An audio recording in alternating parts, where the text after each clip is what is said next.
Hi everyone, welcome back to Live Darts TV. It's semi-final day here at the Winter Gardens in Blackpool for the BetVictor World Matchplay.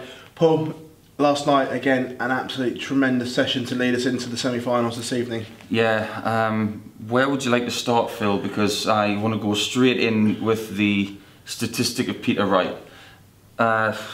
He did something last night which, and trust me when I say this, I'm not overselling it. He did something which was as good as a 9-darter, in my opinion, from a pundit's perspective, and from a player's one, as a matter of fact. When you are 5-0 up, you think, that's great, you know, he's got 50% in his doubles, he's only averaging 89, but he's doing enough. You think, you know, some players would be just happy enough to do that. I think one of the reasons why Peter is a major threat in this one to Gary Anderson, and particularly Jeffrey Desvaughn, because I think that's pretty hard to call, is what he did on the doubles after that. To hit 11 out of 11 doubles after that first mini session, I don't remember the last time I ever saw anything like that. Maybe that was one of the reasons why Peter Manley got his reputation as one dart back in the mid-90s, but that is one of the most clinical displays of finishing I think we will ever watch. It was delightful, and Simon Whitlock just couldn't live with him. No, just unbelievable. When I say he looked so accomplished on the hockey last night. Yeah. Cool, calm, collected. We talked about the formula he would use to win that match, and he did it again. Lots of 140s, clinical doubling, and it was 20% better than the previous day. Yeah.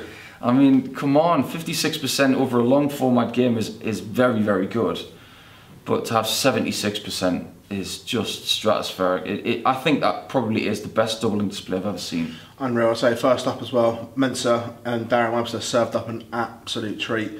And the last two sessions, Mensah was sensational. Yeah, I mean, there were points in that game where Darren was really fighting. He was getting so gritty and he was bringing a bit of aggression. I thought it was a very encapsulating watch. Ultimately though, Mensah Suljovic has got longevity on the board, and I got the feeling at the end of that match that he could go all night. He does put in a lot of hours on the dartboard. I've seen him do 4 to 5 hour sessions where in an arena I've seen him start, I've gone away, done a whole job for somebody, and he's still there when I get back. So it's those sessions that Mensah puts in, the hours that he puts in, that sets him up for contests like this. I mean, he was rather pleased last night, wasn't he? No, definitely. His radio interview with Dan Dawson was was very, very encapsulating. It was brilliant. I say it leads us on to both semi-finals today. First up, we have got Mensah against Peter Wright. Again, this is an intriguing game. Yeah, this could come down to doubles.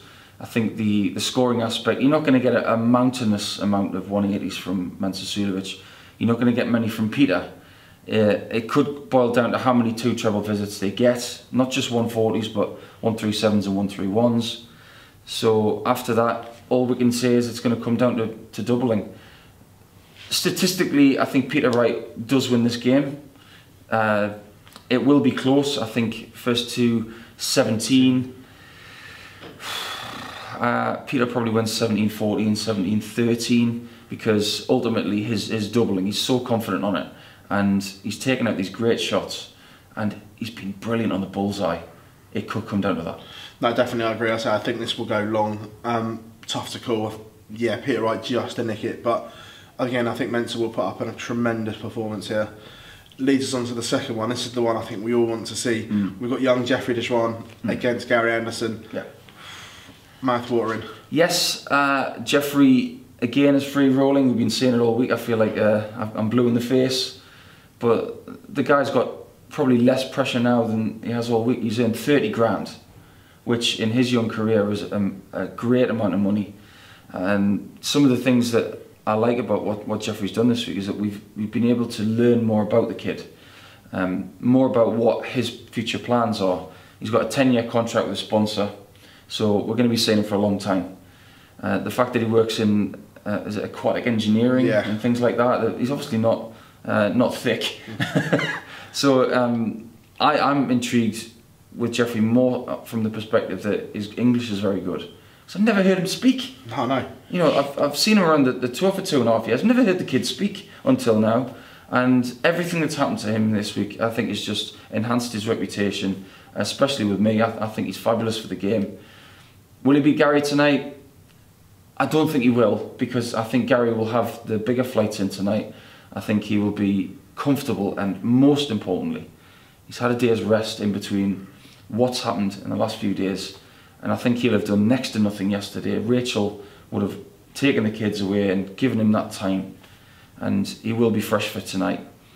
He will get ready for potentially 2 mountainous days so he can lift that first World Matchplay. No, I completely agree. I think Gary will just nick it, but as I say, Jeffrey's stolen our hearts this week. He has, and just when we thought there was a level for Jeffrey's game, and we thought, you know, has he played long format stuff before? He's playing like a veteran. He's playing as well as Peter Wright is playing, average-wise, averaging 103, first to 16.